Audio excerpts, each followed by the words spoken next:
everybody. I'm Shmuela, and I'm really excited to be here. I've been in Poland, in Warsaw, a few times in the past few months, so it's really great. And we're going to talk about forms in Angular, and specifically validation. Wasn't I supposed to have 20 minutes? You took time from me. Okay, sure. We'll run for that. So I will introduce myself very shortly. Oh, yeah. Okay, so I'm a front-end developer focusing on Angular, and I'm a consultant and trainer, and yesterday we had a training together with Dominic from ThoughtRam about Angular forms here as part of ngPoland. And I'm also the founder of ngGirls, and we have lots of events for trying to increase diversity in tech. And 2 days ago, we had... Here it is. 2 days ago, we had a really great event here, also as part of ngPoland. So I really want to thank again to ngPoland for having us and making this great event possible, and to all the mentors who came and participated and volunteered for this, and of course also the participants who came and learned Angular, some of them really from scratch and some with just a little bit experience. Actually I want to really thank you for that, so thanks. And if any of you want to help and organize an event like that, then just talk to me. Or if you have any other ideas. So we're talking about forms and validation. So the best thing to do is just to show you a demo. Now, I just really wanted to see how my dog looks on this huge screen. We have it, and then why not? So let's go straight to the demo. Okay, so can anyone guess what this is? Hangman. Okay, so this is a good guess, right? Can anyone guess what the word is?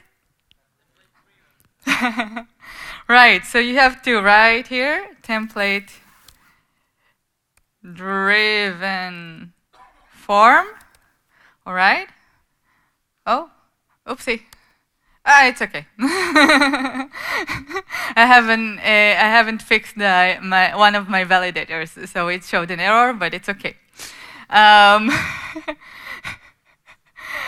So you have to type in the word, and it has different validators, and it gives you an error message. Now you can think about the UX of it. You can think about what kind of error messages you want to display when, but for that we have a lot of different options that we can do with ngIf and everything. So I'm just going to show you your options that you can use, and then you decide with your designer or UX guy how to implement this. Okay, so in our form control, in our form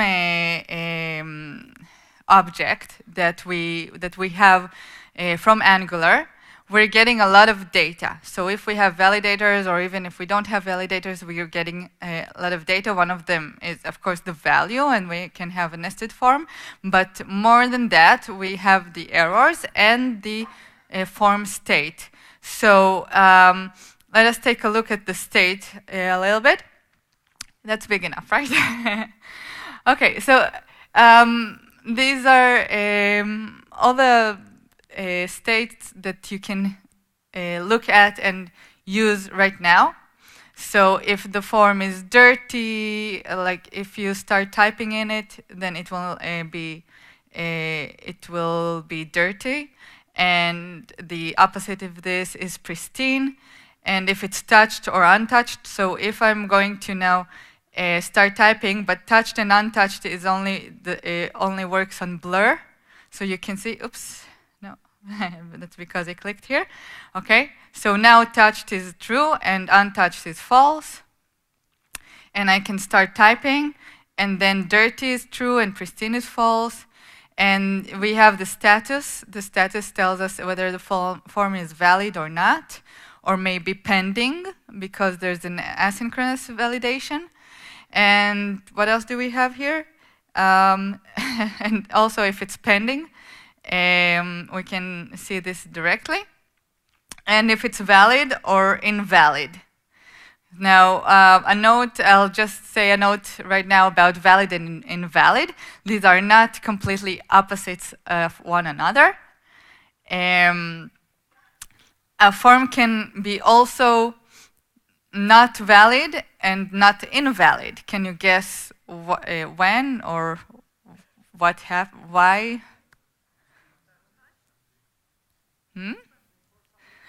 Okay, someone said here, it's pending. It's pending for a validation, so we don't know if it's valid. We don't know if it's invalid, but it's pending. So sometimes you need to pass not valid instead of invalid. We'll see this in the code in a moment. We also have the error messages, of course. So I'll open here the errors. And you can see that it changes as I type. Now, we've talked already today about the new options that we have in Angular 5 to update the value and thus also the validation, not with every character that you type in, but with when you blur out from the control, or when you submit. So these are currently the options, but in our case, in this game, we just want the default one for updating the status to see the errors while we type. Maybe you think that's annoying, but that's how the game works. We have different errors. So right now, required is true, because we didn't type anything and I passed the required validation. So required gives us a very simple error object, just required equals true. The key required and the value is true. But if we want to give the user some more information, for example, for minimum length or maximum length, then we can pass a more descriptive object. Okay? So the word or phrase is 6 characters long. You typed only 1 character. So where do we get all this information? From the min length built-in validator. So it gives us a whole object of the additional data. So when you build your own custom validators, think about these things, about all the data that can be relevant for an error message. So we do this when we type also a character that is not a letter. You can type in only alphabet characters, space and dash. So this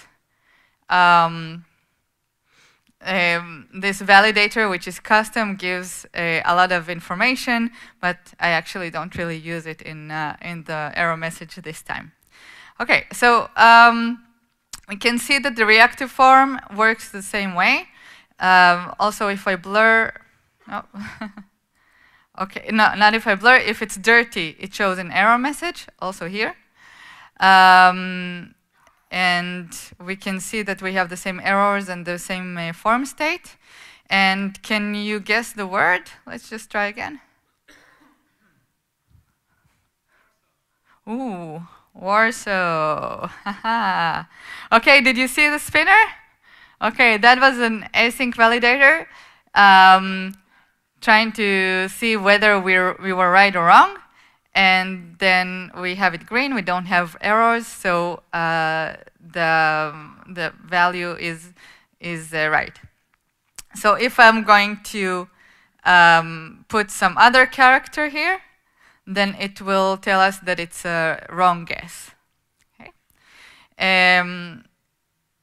Now, a good thing to remember about the order of the validators: first the synchronous validators run, and then the asynchronous validators run. So if everything in the synchronous validations is okay, passes, then the asynchronous validations will run. That's for performance reasons, of course, because it's easier, it's more straightforward.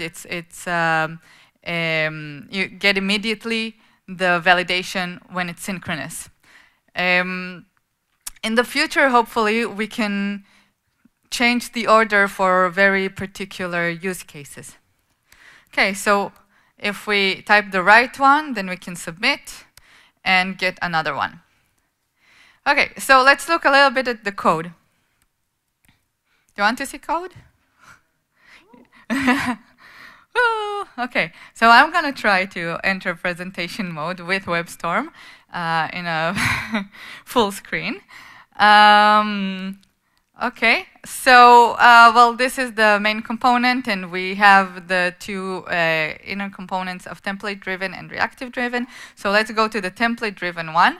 And you can see that this is the form, basically. Well, it goes a little bit until here.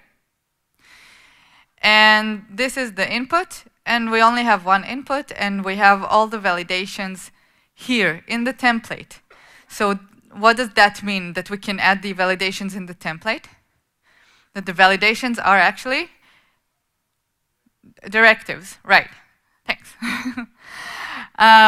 So we have built-in validations that come with Angular, but they are actually based on validations that we have from the browser itself.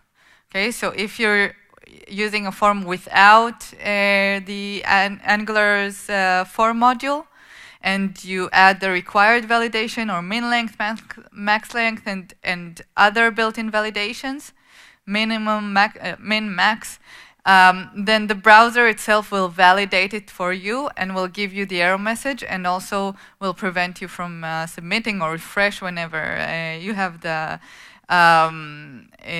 when you submit. Well, it does all these things that we don't want it to be doing in a single page application.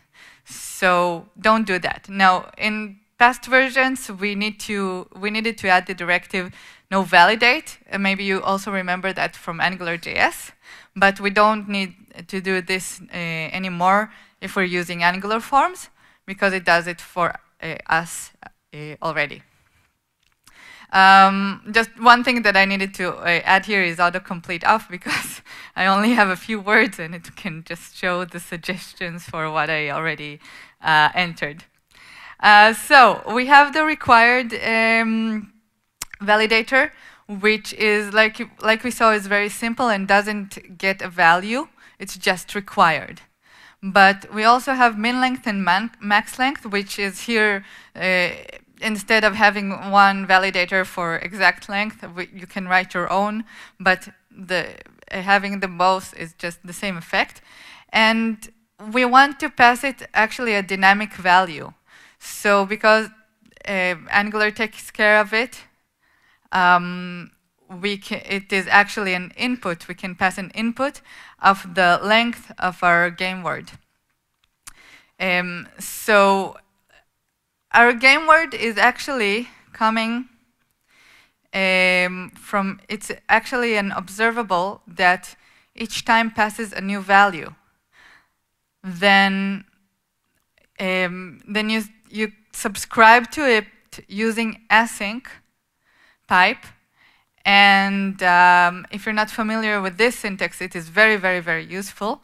So you can use it inside ngIf, and then it puts the value that you get from the observable into this variable game word, and then you can use this variable everywhere in the template. So here we're using this variable and passing in the length, and whenever the game word is changing, then the length is changing, and it updates the validator by itself. So this is the way you do this very, very simply in template-driven forms. But if we want to do this in the reactive form, so it's a bit more complicated, because in reactive forms, we set the validators here inside the class. So I'm using a form builder, and we can pass for each control, or even form groups. We can have validators for form groups and not only for a single control. So we pass initial value and synchronous validators and asynchronous validators. So this is the asynchronous validator that they have. So this is the third parameter. But I passed null for the second parameter. Why? Because I don't know yet the value, and I actually have to subscribe to it.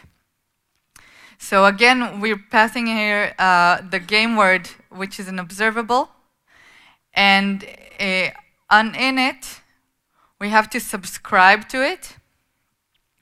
And in the subscription, then we have the length of the word. And then we can build the validator with the value. So min length, all the built-in validators are they are static methods on the validators class. And we pass it here.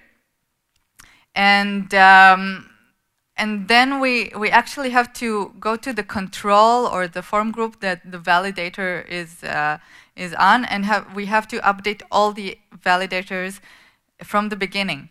So we can't just access one validator and change it. We have to construct the whole thing. Again, hopefully this will change in the future, and we'll have a more simple API for that. So we have, we already have an array of synchronous validators, here it is, that we're using all the time, that we don't need to change. And then we add to it the main length and max length. And another important thing that you have to do, you do set validators with the new array on the control. And then you have the function of update value and validity to run over the validators again to see whether anything has changed in the validation. I tried a few things, and actually I found something funny that makes you think about how this works. So let's say we have, for some reason, two min length validators, one that takes the value 3 and one that takes the value 5. Oops. And let's see, yeah, the dog again. I'm usually with the console open. Okay, so we can see that the validator that we see right now, the word phrase is 5 characters long. You typed only, it says 5 because one of the validators I just passed in 5, right? Okay, so we don't see the validator of minimum length 3. But if we change the order, did I change it? Yeah, okay. Oh, again, the dog. Okay, we start typing, and then we first see the validator of the min length 3 kicks in, and when this is valid, then the 5 one kicks in. Okay, so be careful about what order you use when you put your validators. Let's change it back. Okay. Is that okay? Is it okay if I take a few more of minutes? Where are you? A little bit there. Okay. Okay, so I'll try to show a few things really quickly. But for most of the things you can you can get it in the tutorials how to write the validators and how to write the directives themselves. So for custom validators, so this is the validator that I wrote, Alphabet. And it's just a function, but actually here I also gave it an option to get a value. So if it's a simple validator like required, then you just pass the function itself, and the function should return either null or an object describing the error. But if you want to pass in also some configuration, then you need a function, a factory function, which gets this value and sets it in the validation function. And so to use it in a reactive form, you just need to get a hold of the function. So you just construct it if you have a factory function. But to use it as a directive, you actually need to write a directive with the selector and to provide it in the validators or in the async validator and so on. And if you're using the async validator, then probably you will also need a service. Oh, hey there. So do you want to see my code from up front? Okay. Just a moment, okay? It's blinking. Oh, okay. So just a few more pointers.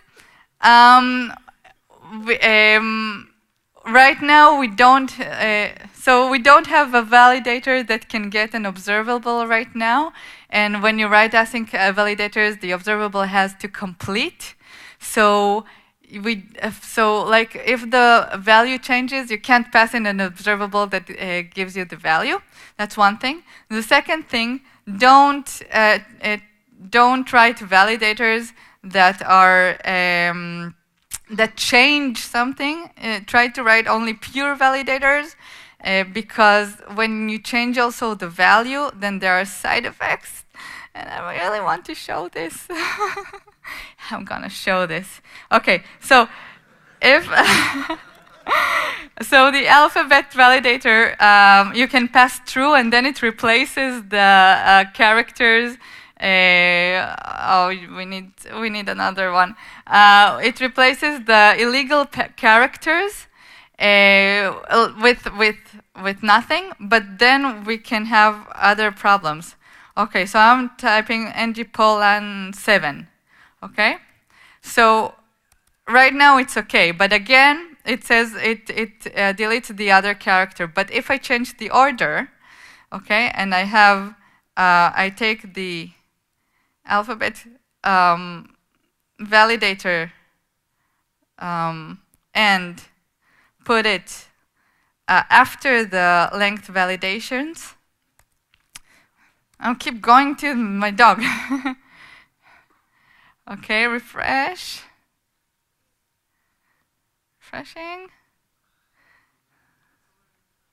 You already refreshed? Oh yeah. Okay, right. So Angular and 7. Okay, so it kind of thought that I have how many letters? As much letters as I need, but still I don't have because it replaced the last one. So pay attention to things like that. Okay, so to wrap up, this is my cat. I also needed to see him. Very big screen, and you have to see this also. And form validations have a lot of things in there, but I know that the team also works on it, on the forms module and on the validation, so there's still a lot of things that we want to do with it. There are other ways to do the things that we want to do, so we'll do it in other ways at the moment, but there are so many options that you can use already. And Thank you very much. Sorry for taking a bit more of your time. Thank you. Thank you so much.